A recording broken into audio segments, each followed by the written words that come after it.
நண்பர்கள் அனைவருக்கும் வணக்கம். இனிய கார்த்திகை தீபம் திருநாளுக்காக புதுசாக உங்களுக்காக ஒரு வீடியோ எடிட் பண்ணி போட்டிருக்கேன். பாருங்கள், என்ன விஷயம்னா இந்த வருஷம் நம்ம கார்த்திகை தீபம் ரொம்ப ரொம்ப விமர்சையாக கொண்டாடுறதுக்காக என்ன சொல்ல போகிறேன்னா, அதாவது நம்ம கார்த்திகை தீபத்து அன்னைக்கு முதல் நாளே விளக்கெல்லாம் வாங்கி சுத்தப்படுத்தி அழகாக ரெடி பண்ணி வச்சுக்கோங்க. அதாவது முதல்ல வாங்கிடுங்க, விளக்கெல்லாம் வாங்கி ஊற வச்சுருங்க. ஊற வச்சு நல்லா ஈரப்பதத்தெல்லாம் நல்லா துடைச்சி எடுத்துட்டு அதில் மஞ்சள் குங்குமம் எல்லாம் தடவி நல்லா காய விட்டுட்டு, அதுக்கப்புறம் நீங்கள் ஈவினிங் 6 மணிக்கு கரெக்டாக அங்கே திருவண்ணாமலையில் எப்போ நம்ம அங்கே விளக்கேற்றுவாங்களோ கரெக்டாக அந்த டைமிங் பார்த்து நம்ம இங்கே வீட்டில் விளக்கேற்றுறதா ஐதீகம்.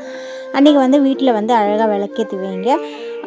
என்னென்ன எண்ணெய் ஊற்றலான்னு பார்த்தீங்கன்னா, நல்லெண்ணெய், தேங்காய் எண்ணெய், விளக்கெண்ணெய், இழுப்பு எண்ணெய், இந்த மாதிரி எண்ணெய்களெல்லாம் ரொம்ப சிறப்பு. அதாவது 5 வகை எண்ணெய் ரொம்ப ரொம்ப சிறப்பு. அதாவது அம்பாளுக்கு உகந்தது 5 வகை எண்ணெய்.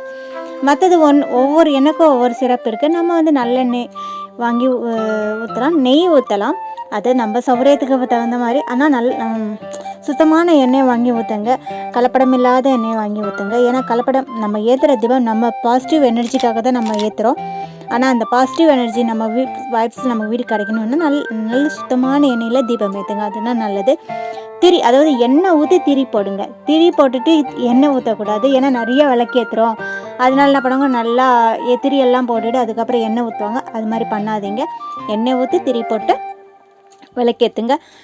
முக்கியமாக நம்ம பூஜை ரூமில் என்ன சொல்லுவோம், இந்த பஞ்சு திரி போடுங்க. அதுக்கப்புறம் தாமரைத்தண்டு திரி, வாழைத்தண்டு திரி, அந்த மாதிரி கூட யூஸ் பண்ணலாம். உங்கள் சௌகரியம், உங்களுக்கு என்னென்ன திரி போடணும்னு நினைக்கிறீங்களோ அந்த மாதிரி. ஆனால் பஞ்சு திரி ரொம்ப ரொம்ப முக்கியம். அந்த திரியால் தீபம் ஏற்றுங்க. நீங்கள் இதெல்லாம் உங்களுக்கு வேணால் டெக்கரேஷனான விளக்கு கூட வாங்கி அழகாக டெக்கரேஷன் பண்ணி அழகாக விளக்கேற்றுங்க.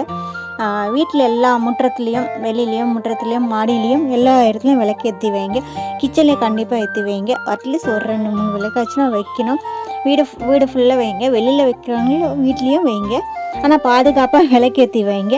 ஏன்னா நம்ம நடமாடிட்டுருப்போம் இல்லையா, குழந்தைங்க இருக்குது, பெரியவங்க இருக்குது, அவங்க இது இல்லாமல் ஜாக்கிரதையாக விளக்கேற்றி வைங்க. கொஞ்ச நேரம் ஒரு 1/2 hour 1 hour ஆச்சுன்னா அந்த விளக்கு அணையாமல் பார்த்துக்கோங்க. அதுக்கப்புறம் அணைஞ்சால் கூட ஒன்றும் தப்பில்லை, அது காற்றுக்காக அணையுது. ஏன்னா இப்போ மழை காலம், வெயில் மாறி மாறி வருது இல்லையா, பனிக்காலம், அதனால பார்த்து ஏற்றுங்க. மீண்டும் அடுத்த வீடியில் சந்திக்கும் வரை உங்களுடன் விடைபெறுவது உங்கள் கார்த்திகா தீபம் channel Umadevi. Bye, see you.